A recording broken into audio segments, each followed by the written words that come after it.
Welcome to True Crime Garage. Wherever you are, whatever you are doing, thanks for listening. I'm your host, Nick, and with me as always is a man that took himself out for dinner and a movie on Valentine's Day. He is the captain. I also gave myself a reach around. It's good to be seen, and it's good to see you. Thanks for listening. Thanks for telling a friend.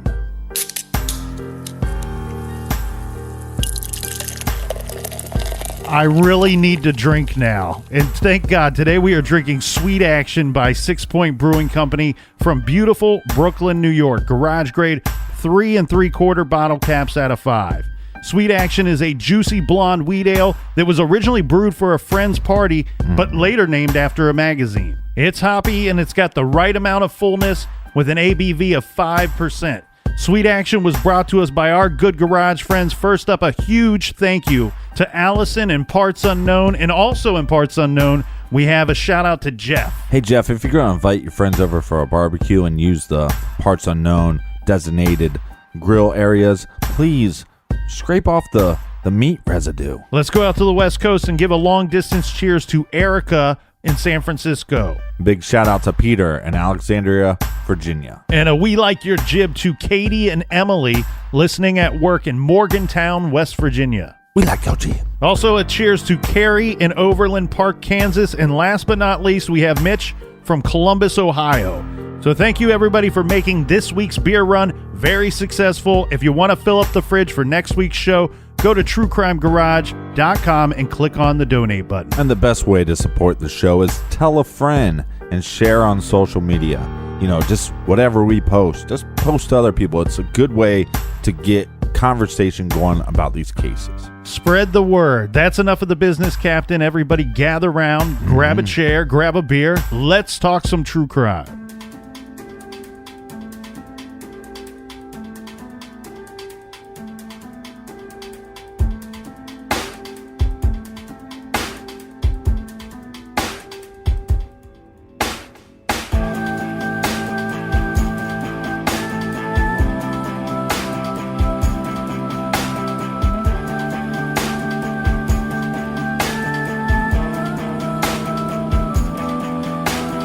The medical examiner says the missing jogger died of strangulation and was possibly sexually assaulted.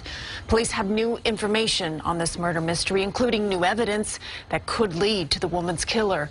We've now learned from police sources that when Karina Vetrano's body was discovered, she was still clutching grass in one of her hands, an indication that she was likely dragged from the main trail. Sources also tell us that one of her sneakers and her headphones were missing from the crime scene, and tonight the search for that evidence and her killer continues. Reward posters spell out the tragic news. This 30-year-old woman was murdered, and now police need help to find her killer. For those who knew Karina Vetrano, she was much more than just a face on a flyer. She was a great girl. She had tons of friends. She lit up the room when she walked in. Family, friends, and neighbors came together and lit candles outside the Vetro restaurant and lounge where Vetrano worked. She was found strangled Tuesday night after going for a jog just a few blocks from her Howard Beach home in the Spring Creek Federal Parkland near the Belt Parkway. Police also believe she may have been sexually assaulted. They say her body was found with her shorts and sports bra pulled down. Police say Vetrano left her home to go for a jog around 5 Tuesday evening. The avid runner often used the unpaved trail and usually ran alongside her father. This time, an injury kept him at home. He asked her not to run this path, all right, not without him. Police say Vetrano was texting with a friend when the text suddenly stopped. Her father began to worry when his phone calls to her went unanswered. At some point after that, her father began to get worried where she was. She didn't return home normally. He called a member of the service, police chief who lives nearby, who then called 911. He helped police retrace their usual running route, and pings from her cell phone led them to a marshy area about 15 feet from the path. Her father discovered the body. You can imagine his angst at that point. We found her face down in the ground. While the community continues to mourn Vetrano's death, the focus shifts to finding her killer. I hope they just catch the animal that did it.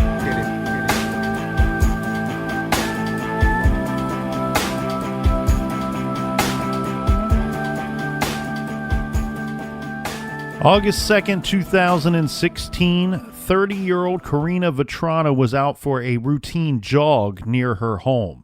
Karina lived in the Howard Beach area in the state of New York. She lived in the same neighborhood as her parents. Now, Karina typically ran the path with her father, Phil Vetrano, who was not with her because of an injury. He had asked her not to go, warning her it might not be safe without him, but she went anyway. Her typical route would take her through portions of the neighborhood and along a bike path that ran along the Belt Parkway.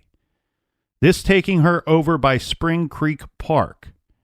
During her jog, Karina had been listening to music and texting a friend. The last known image of Karina Vetrano was captured at 5:46 p.m. on August 2nd, when a surveillance camera recorded her running past a parked car. Later, her father repeatedly tried to call her cell phone. Karina did not answer. Well, let's talk about who Karina was. Well, she was born in 1986 in New York, and we already mentioned her father, Phil. Her mother's name is Kathy, and Karina was one of 3 children. Karina graduated from St. John's with a master's in speech pathology. She's an aspiring writer. I believe she was working in the restaurant biz at the time of this attack. Now, her father, Phil, who Karina said was her best friend and obviously her jogging partner, he is a retired New York City firefighter. He was one of the many brave first responders at Ground Zero after the September 11th attacks. Now, the area where the Vetrano family lives, this is a nice area. However, we did hear the warning. Phil had recommended to his daughter that she not go out jogging without him. That makes it sound quite dangerous. But what this really means is there is what the people living in the neighborhood refer to as the high weeds area or tall weeds area. This is toward the Spring Creek Park. Neighbors have said that this area, a lot of the girls in the neighborhood have been told not to walk alone along this area. And one neighbor even stated that this is typically where hobos and bums would lurk. It's very similar to like the Gilgo Beach. Yeah. When Karina didn't return from her evening jog, her father, Phil, called her cell phone 3 times. Well, and her father, Phil, was very physically fit. He's a handsome man. Yeah. And then she has a, beautiful mom. So you put those two together, they got a beautiful daughter. Well, and she's extremely fit as well. Avid jogger. When she didn't answer any of these calls, Phil went out despite his back injury that had kept him from participating in the jog. He went out. He's looking for his daughter. This is actually perfect because he knows the route that they would normally take. He knows where to go to look for her. Right. Phil does not find his daughter. In fact, he finds no sign or trace of her. He calls the police and he notifies them that his daughter is missing. The police respond and they join in the search. They quickly use Karina's cell phone information to help narrow the search. They're using the very same calls from Phil when he had called her cell phone to gather cell phone tower ping information to locate her. From there, somewhere in the brush off the path, Karina's phone was located, and then police and Phil Vetrano found Karina's body at around 9 p.m. Yeah. This was in the Spring Creek Park area. What's kind of interesting here, though, is everybody said, well, was it hard for you to find your daughter? And he said that he would prefer that he found her than somebody else. Yeah, I saw a bunch of interviews with Phil Vetrano, and the thing was, he was extremely close to his daughter, and he also said that, finding her and being a part of the search was like the one last thing he could do in a form of protection of his own daughter. Yeah. All he ever wanted to do was protect his daughter and be her best friend, and it was the one last act that he could do. I do want to make reference to kind of his feelings and the feelings of the neighbors at the time when they were searching for her. I don't think they were expecting a good outcome. I hate to say that, but I think, some people are a little surprised by Phil's reaction. I think he was already kind of trying to, on some level, accept it, that this is what I'm going to find as they search for his daughter. I believe he also said he had a feeling And we hear this a lot of times with cases where somebody goes missing, and right away somebody has a feeling that it's bad. Yeah. Well, the police and Phil, they located Karina's body at about 9 p.m. that night in the Spring Creek Park area. She was located face down about 14 blocks from her home in the marshes of the park, about 15 feet off of the main trail. Now, let's talk about the initial investigation into this murder first, Captain.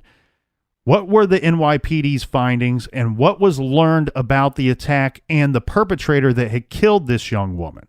Well, the first suspect was the father. Yeah. And we can get into some suspicions, but I want to kind of go through the evidence and the investigation first before we get into that. So she's found face down. Now, her clothing, someone had pulled the shorts down. She's wearing a typical jogger's outfit, sports bra and jogging shorts. It's not just a sports bra, but, it'd be like kind of a half shirt. Goes down the stomach. No. It's if you watch the clip of her running, it's, kind of like, I don't know, I'd call them biker shorts. And then some kind of top, but you could see her midriff. There's got to be names for these articles of clothing, and we just don't know what they are. Right. And you probably look at it and say sports bra, but normally you have a sports bra and you put something on top of it. I'm assuming you just don't walk out with this sports bra. I mean, she's dressed as a runner. Right. Now, her phone, earbuds, and at least one shoe, while they were all located, none of these items were found with the body. She had bruising. There was a lot of facial bruising and a lot of bruising on her legs. Her socks were wet. They found, quote, tall grass in the clutches of her hands. Note the grass and weeds are 4 to 5 foot tall in that area at that time of year. Detectives said all of these factors told them where she had been grabbed from and the trail that that he had dragged her. Yeah, and she was beat up badly. Very badly. They offered this hypothesis. They said they believed this was a surprise attack, but she had put up one hell of a fight. The attacker grabbed her, beat her, and dragged her along a path into the wooded, more secluded area. Now, at this time, she's biting, scratching, and clawing at her attacker. Her earbuds come out and fall into the brush. The attacker grabs Karina's phone and throws it into the woods. Then one of her shoes comes off as he continues to drag her. Karina grabs at the tall weeds in the grass. Now, mind you, these are thick and would have almost acted like ropes, like lifelines that she's grabbing at. Yeah. This slows the attacker down but does not stop him. The attack is what caused the bruising on her face, and the dragging is what caused the bruising on her legs. After the attack, he leaves her lifeless and face down in a wooded, secluded area just 15 feet off of the path. But that was not the only thing that the attacker had left behind. He left his DNA. The medical examiner determined that she most likely had been sexually assaulted and died of strangulation. Well, and they're going to have DNA. So they get DNA from underneath her fingernails, DNA from her phone, from the person grabbing the phone and throwing the phone, and then touch DNA from her neck and back area, because they assume that this person snuck up behind her. Well, after running that DNA through nationwide, state, and local databases, the police, they found no matches. Since the national databases were only started in 1998, the NYPD said it was also going to look at records to see who might have been in jail before that time, or someone younger who might not have done any jail time. Right. Now, one thing that they're kind of leading towards here is that their suspicions are that this might be a repeat offender. Now, we mentioned the camera footage that shows Karina jogging at 5:46 p.m.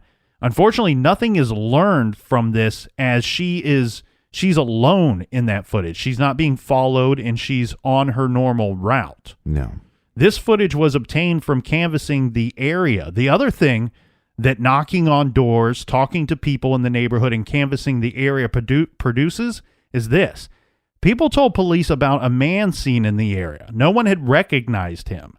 So armed with this info, the NYPD released a sketch of a man seen leaving Spring Creek Park around the time Karina Vetrano was killed.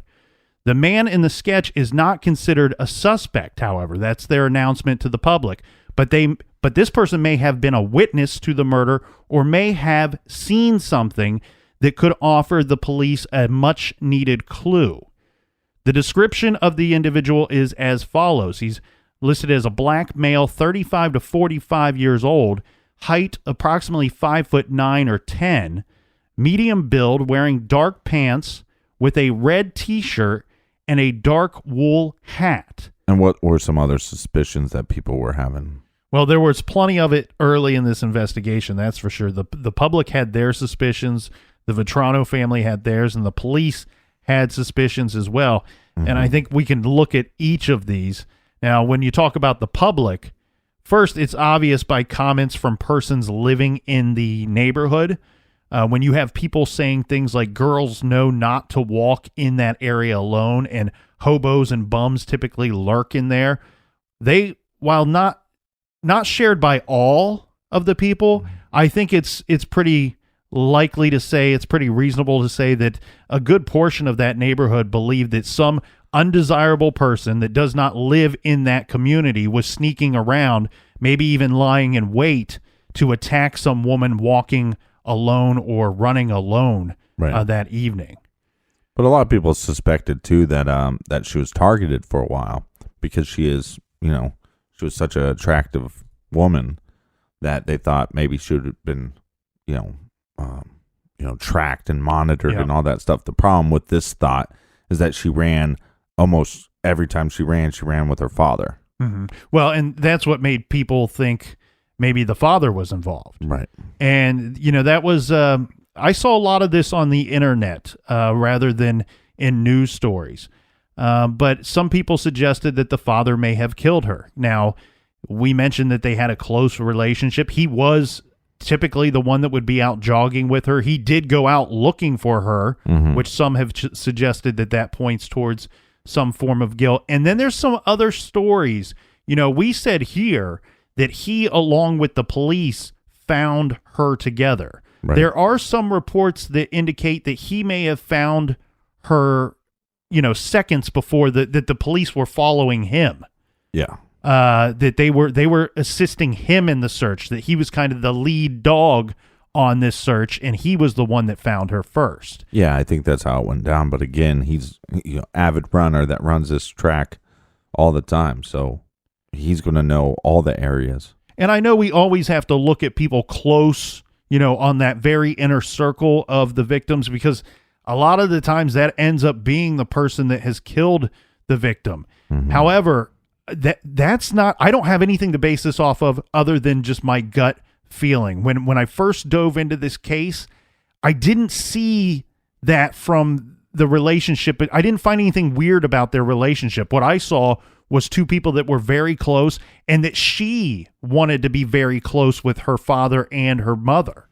She lived in the same neighborhood as them. She was a grown woman who had her own successes. She could have moved elsewhere. She could have lived elsewhere. Right, but from the outside looking in, somebody could say, well, maybe she lived in that neighborhood because her parents made her. I think what happened here was one, her father being a firefighter. Firefighters are normally friends with police officers. Mm-hmm. So if there was any suspicion towards him, he handled it perfectly, because he probably said, hey, I understand that you guys are just doing your job and you're trying to find out, one, what happened and who did this to my daughter. Right. And so he probably was pretty cooperative, and they were able to clear him pretty quickly. Well, yes, they were. And I want to go on record saying that I just saw a healthy relationship between her and her parents. Mm-hmm. Now, yeah, but you're a detective, right? Uh-huh. And she goes missing on a path that she runs with her father. Mm-hmm. You should investigate that angle. Oh, of course. Just 100%. Just because you don't have a feeling of anything weird there, you got to investigate. And what I'm saying is, because he's a part of the system, he's able to say, hey, do your job, clear me, and let's move forward. Yeah, and in fact, that is exactly what happened.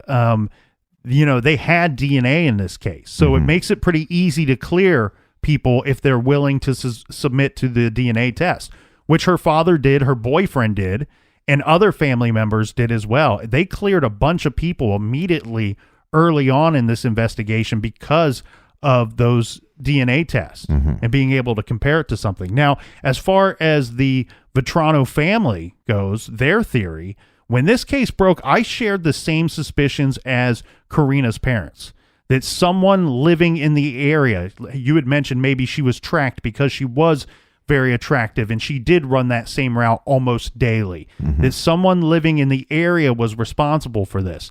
In fact, Phil Vetrano, he had announced publicly that he was looking for a man. Phil did not know the name of this man, but he believed this is a man that must have lived in the area. This is because the man regularly ran along the bike path. The man, Phil said, had not been seen running the path since the date of the murder. Later, when Phil announced this during a radio interview and then a TV interview, the man Phil was describing was listening, and the man had came forward. He explained that he had had some type of surgery, I believe, and was not running due to his recovery. Right, just like the father. Yeah. The man, while he remains nameless to the public, he did volunteer DNA to submit DNA and was checked, and he was cleared. Well, think about this, though, right? You're just some guy that runs a path, right? And you just happen to see this attractive woman running with her father. Right. But you see them constantly because you guys both run the same path. And then you have surgery. You go, oh, something happened. I can't run. And then you hear on the radio that you might be a suspect. Yeah, that the father considers you to be a suspect, which he should. I would, if I were her father and there was like some dude that I'm used to seeing, and I would be like, wait a second, I've not seen that guy since this date. Right. Let's make sure this is not just a coincidence, which it turns out to be. Yeah, but if you're that guy, you're looking yourself in the mirror and you're thinking, do I really look that creepy? Do I really put off this creepy vibe? I'm just running for health reasons. I'm running to stay in shape. And you think I'm a creepo? You know what I mean? I'm just saying, you'd have to look at yourself. You'd have to think about your hairstyle. Maybe think about the shoes you're wearing. And change that. You don't want people thinking that you're some creep running in the park. Let's get into the police suspicions. And this is one thing that seemed pretty clear from the get-go. They outwardly stated that they believed that they were looking for someone with a record, with a previous record of similar type offenses. One, it's because it was such a violent attack. Right. And it's also in broad daylight. Pretty much. I mean, even though you're going to be pulling this girl into this marsh, there's people out there.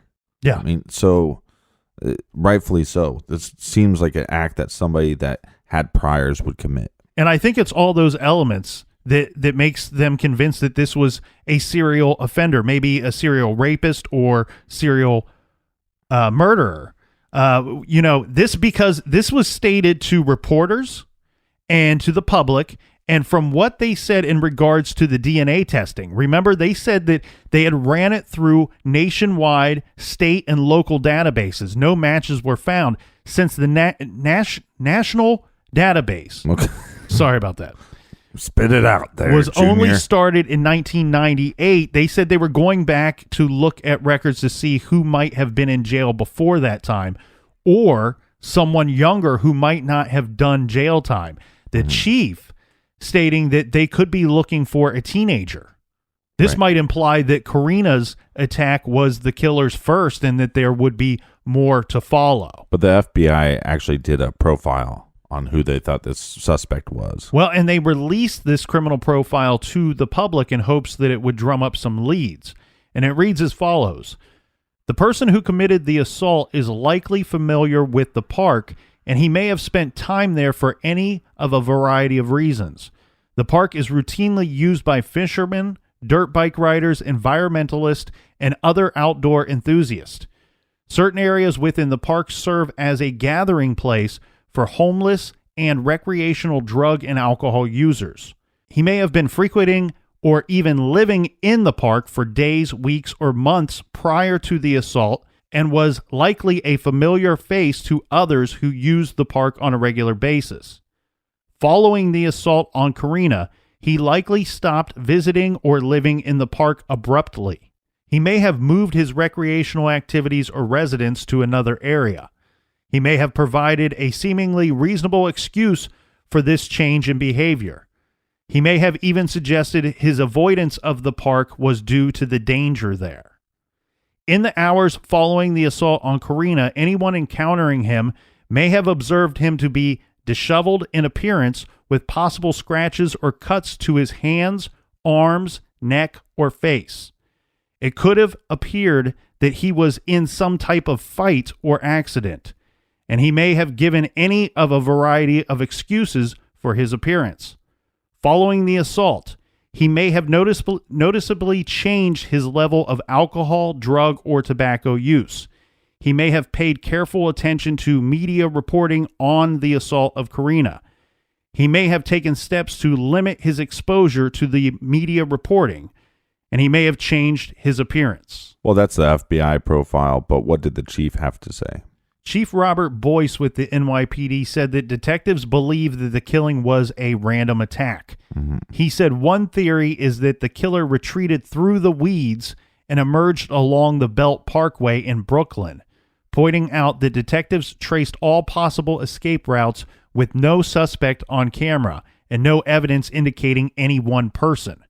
The chief added that detectives think that the wool hat that was seen in the sketch of the man that they wanted to talk to, he thinks that that could be the key to figuring out who this person is, reminding us that the murder took place on August 2nd, a hot day. Karina was in shorts, as we had discussed, stating that you usually don't wear a wool hat on a hot day. In fact, this is what made the people that had seen him, that had gave his description to the police, this wool hat was one thing that made these people remember him, and two, to take a closer look at him when they had seen him to begin with. The people that spotted this man all found it to be strange that he was, in fact, wearing this on such a hot day. Keep in mind, this profile, the information provided to us by the police and the sketch, these are all released months after the murder in hopes that someone would come forward who knew this guy.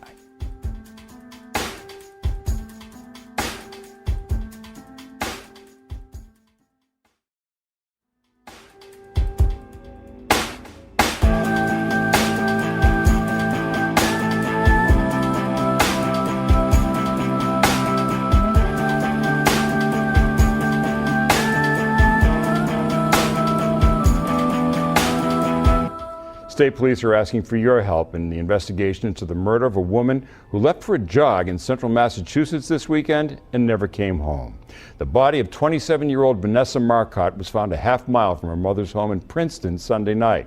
At this time, police do not know whether she was a targeted or a random victim. Targeted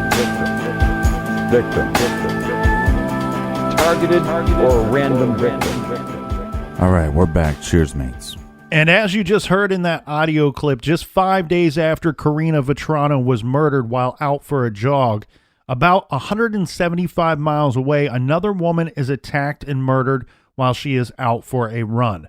Vanessa Marcotte, 27 years old, who lived in New York, was found dead in a wooded area near Brooks Station Road, just about a half mile from her mother's Princeton, Massachusetts home.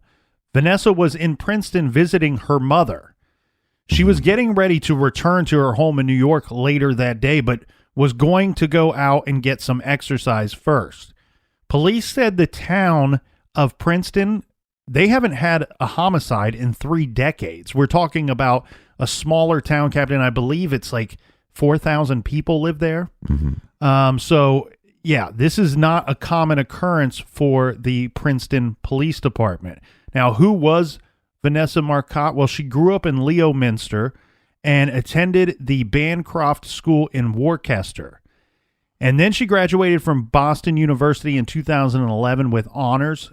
She was known for her love of running, She spent her free time volunteering and helping others. Marcotte was living in New York City, where she worked for Google as an account executive. Now, the breakdown of how this last day went goes like this. Around 1:15 p.m., Vanessa leaves her mother's house. This is at 109 Brooks Station Road. At 2:11 p.m. is the final transmission from her cell phone. She's not heard from. Police actually believe that her phone was either disabled or turned off at this point. So at 3 p.m., her mother, Rosanna, is going to report her missing. This triggers a search that expanded into neighboring towns. And eventually the local police department there, they brought in the state police helicopter into the area as the hours dragged on, and Vanessa was not found. It wasn't until 8:30 p.m. that Vanessa's body is found just about a quarter mile from her mother's home. Her feet and hands had been burned with gasoline. All of her clothes had been removed except for her sports bra.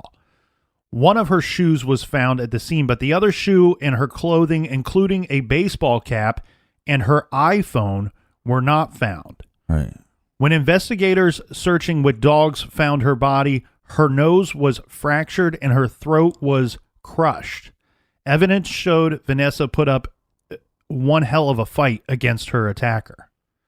Now, regarding the initial investigation, on August 8th, one day after she was killed, investigators with the state police and with the Worcester District Attorney's Office, they stated that they had recovered DNA evidence from the victim's body. The district attorney told the public, "We do not know if this is a random act. We are asking residents to be careful, to be very careful. Right now, we have an active homicide investigation going on, and you can't be too careful."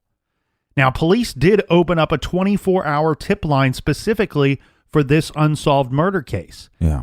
And the tips really started rolling in. Eventually, after several months had gone by, they had received over 1,300 tips regarding this case.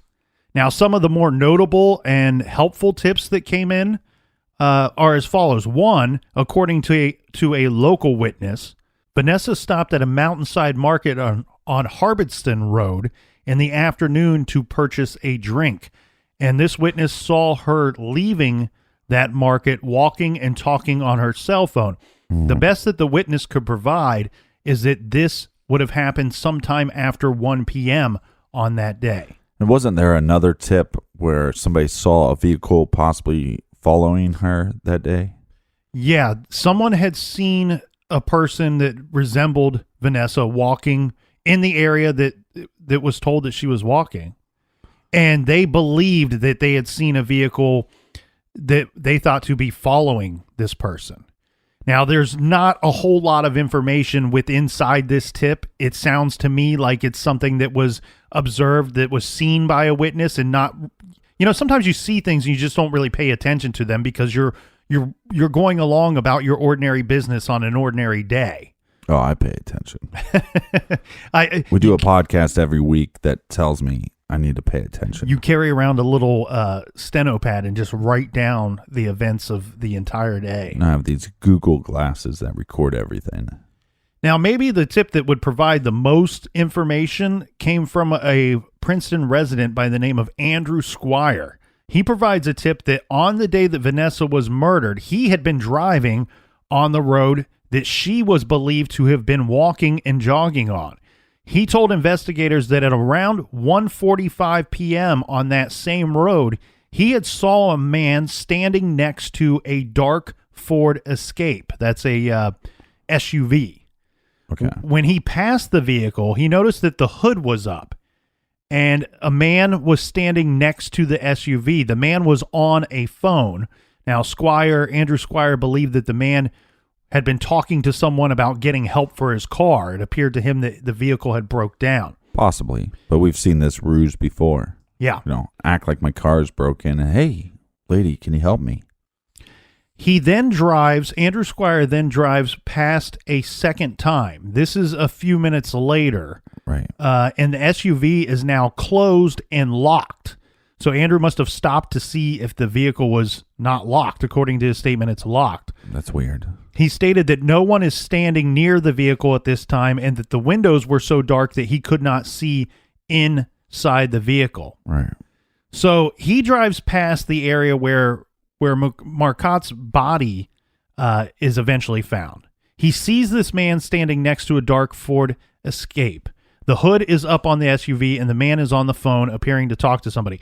Now, one thing I want to get into here a little bit, Captain, is when we said that he drove by a second time, this wasn't like he saw this and immediately thought it was suspicious, so he turned around and he came back there immediately to check on the situation.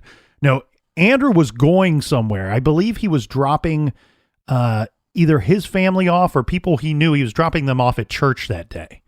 So he had drove them to the church from picking them up or from his home and then drops them off at the church. And then he returns going back the same route to return to wherever he'd come from. Right. Now, the thing I want to point out here is as far as what time that was, we have this 1:45 time marker of the time that he first saw the vehicle.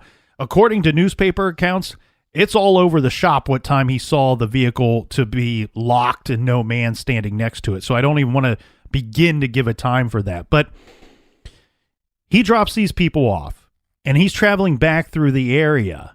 He must have thought, well, you know what? If this vehicle's still on the side of the road, maybe I should see if this guy ever got a hold of anybody to receive help. Right. This is a smaller community.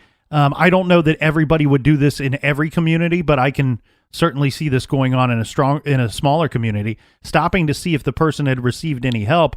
This time, the hood is closed on the truck. It's locked up, and he can't see into the windows, so he just goes about his business. Yeah, but if your car breaks down and maybe your cell phone dies, then you got to lock your car up and then go to a convenience store to make a call or whatever. Yeah. But, okay, so we have two women that are attacked. Why running? Mm-hmm. We have under 200-mile distance. Yeah, it's approximately 175 miles from Howard Beach to the Princeton, Massachusetts area. And the strange thing here, Captain, is we have two attacks that are so very similar. We have victims that are so very similar in areas where you wouldn't expect these type of attacks to go down. And this is occurring just 5 days apart from one another. And it makes you wonder, because in the first case, we go, this possibly is a teenager. This is possibly the suspect's first attack. According to NYPD, those are their words, yes. Right. Did this person drive, 200 miles, which would then also explain the car breaking down possibly. Mm-hmm. Is this person responsible for both attacks? Well, and the other strange thing that links these two crimes together as well is, like I said, the victims are so similar. You have, in Karina's case, a 30-year-old woman from New York, and in Vanessa's case, you have a 27-year-old woman from New York as well. She's in Massachusetts visiting her mother and her extended family. So we have a very similar victimology. It's a very strange situation, and both of these cases really jumped in the spotlight at the time. And think about it. It's just less than a week apart. The media immediately linked these cases together, and these two victims will forever be linked together because of the media putting these both in the spotlight. Now, in the Vanessa case, in Vanessa Marcotte's case, we have something similar here as well, because it's about 6 months later, in February of 2017, the district attorney in that area released more information regarding an actual suspect in Vanessa's murder. And a profile was based off of DNA collected where her body was found and based off of witness statements. And this is what they released to the public. They believed Vanessa was most likely attacked at random by a stranger, and that the killer most likely lived in or frequented the area surrounding Princeton. The killer is a Hispanic or Latino male in his late 20s to 30s with an athletic build, average height, and either short or shaved hair. It is also believed that the suspect either owned or had access to a dark-colored SUV on the day of the murder, would have had visible injuries to his upper body in the days following the attack. Yeah, it's just very eerie how similar they are. Well, the thing that jumps off the page to me here, Captain, is we're talking about 6 months later. Okay, February of 2017. Both these murders occurred early in August of 2016. And what I'm seeing here is a concerted effort by both police departments to really take these cases on very hands-on, because we're seeing a lot of information coming out and being released to the public. Yeah. And why? Because both of these cases, they have DNA evidence found on each of the victims.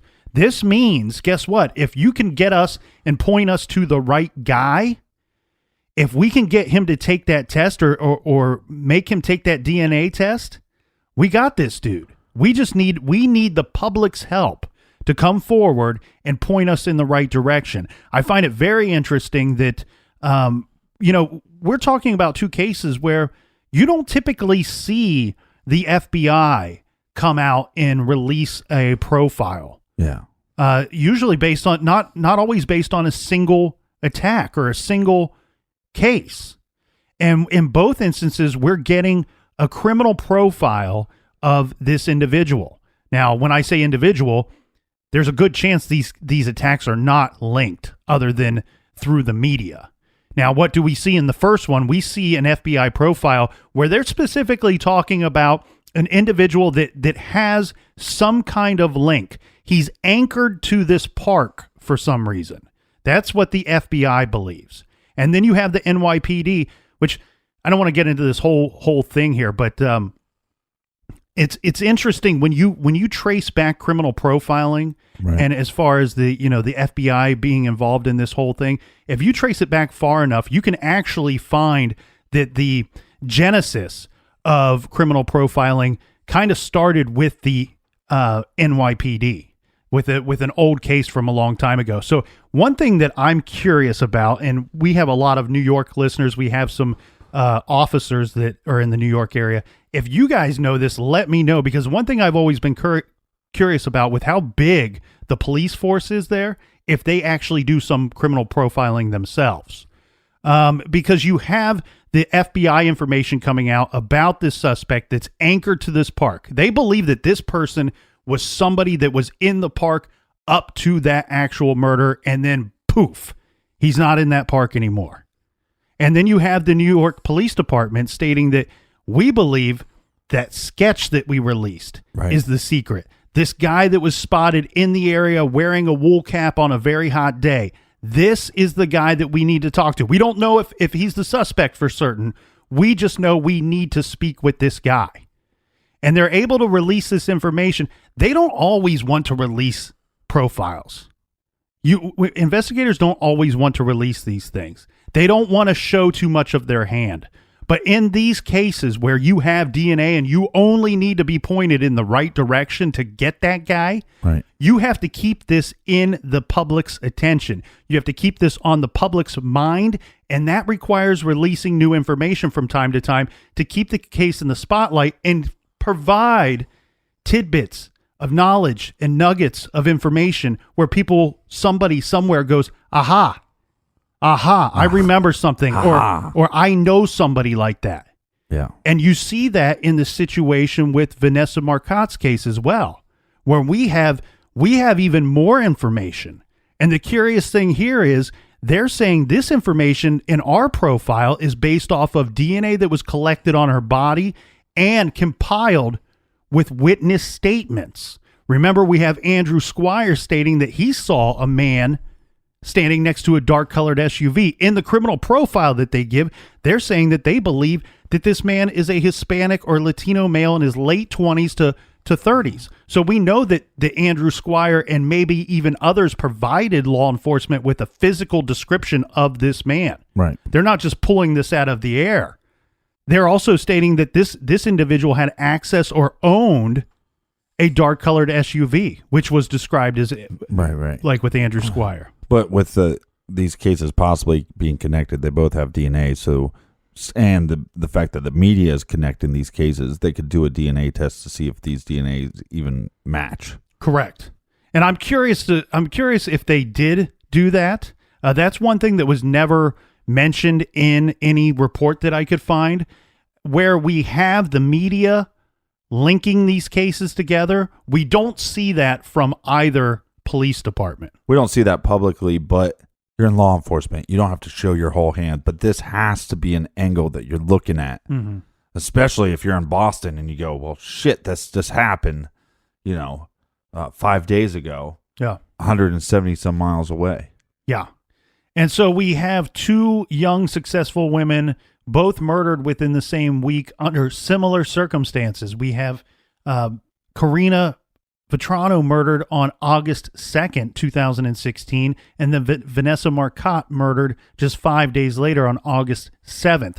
Now, one thing that was very obvious and very apparent from the get-go, and we talked about how close of a relationship that the Vetranos had with their daughter. Yeah.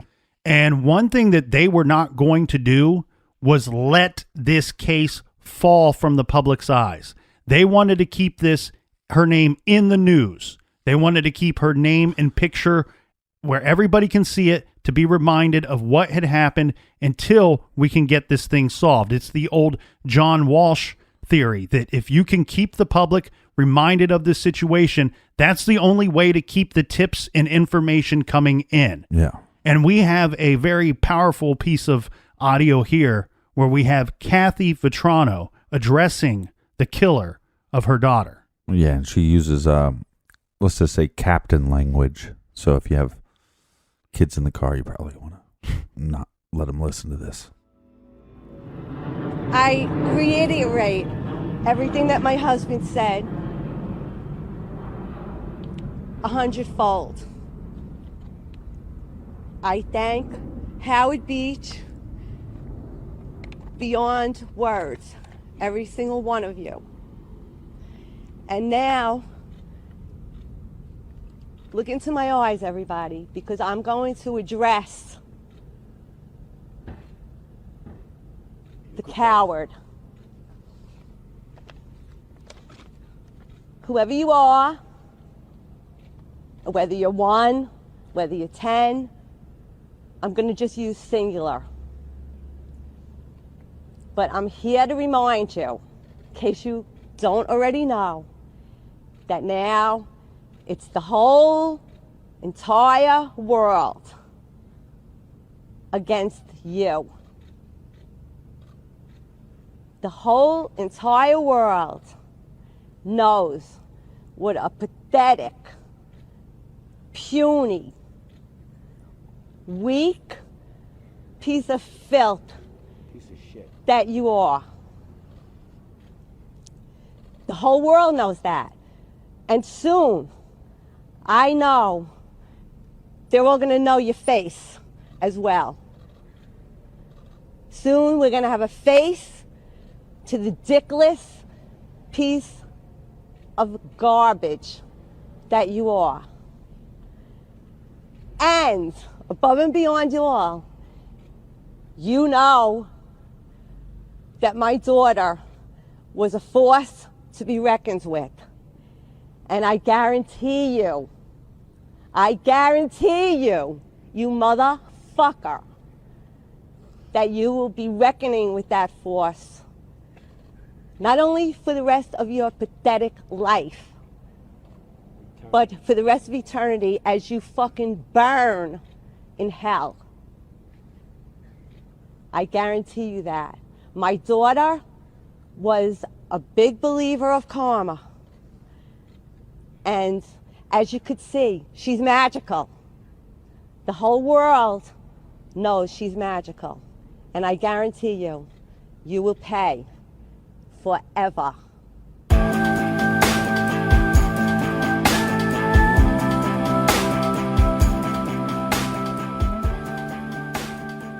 Good for them. I love these parents. Yeah. I wish they were my parents. Yeah, they're very good people, and it's easy to see why Karina was so close with her parents. They were a big influence and a big part of her life. And we see that as well with our other victim, Vanessa Marcotte. I mean, she lives in New York. She's very successful. I mean, that's a hell of a job to work at Google. Mm-hmm. And she goes home every other week to visit her mother and her extended family. So we're talking about two very good people. Yeah, but I love this mom because she doesn't hold back. She says, "You're weak. You're a coward." And then you hear her dad in the background. He says, "Piece of shit." Because that's what you are. You're a piece of shit. So I applaud her and him. I think that's the right approach. All right, there's a lot more to get to in both cases. In the murder case of Karina Vetrano, as well as Vanessa Marcotte.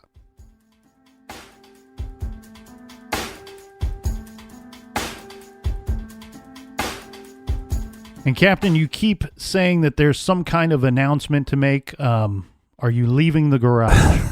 I'm leaving. I'm pregnant. Is what happened. I had a little too much fun. Had too much bourbon, and now I'm pregnant. No. Some of the stuff we can't talk about yet because it's not finalized. But one of the things that we are working on, trying to figure out how to do, and we'll be doing pretty soon, is we'll be doing a 20 to 30 minute extra episode every week. I don't know how this will be released yet. Mm-hmm. Calling it loosely titled, True Crime Garage Off the Record. There's a lot of conversations that me and you have about true crime documentaries, about other cases that we covered in the past that maybe there's a new update that we haven't been able to get to, because it's really hard. Sometimes people say, hey, there's some new information on the Delphi murders or the Brian Schaefer case or something, right? Mm-hmm. And sometimes that information is only 15, 20 minutes worth of new information. Or less. And right. And unfortunately, this here, our regular weekly show, is not really the platform to get that information out and back to you. We're very lucky and thankful that we have listeners that stay active on some of these cases, if not all of them, checking right. for news that's coming out, checking for updates. And then a lot of times the listeners are providing us with those updates. And I do want to make a clear announcement. I did not respond to all the emails, but I must have had 40 or 50 people tell me that there's been an update in the Boys on the Tracks case. Yeah. If I didn't respond to your email, I apologize, but I got so many of them, and I appreciate the update. That's something that we'll discuss here on our blog, and we've always used our blog as kind of a way to keep the discussions going about these different cases and to provide some updates, whether it be coming from the listeners or from us ourselves. So this, if we're able to get this off the ground here, Captain, this will not only allow us the opportunity to do and discuss some different things on a weekly basis, but it will also provide us with a good, solid platform for where we can provide updates to cases that we have already covered. Yeah, it's going to be a little bit of a catch-all, really. I mean, because there's sometimes that we're on the phone for 4 hours talking about cases, and maybe we'll be able to, record some of those clips and release those as well. So that is part of the big announcement. There is more to come, but I didn't want to keep teasing you, Right.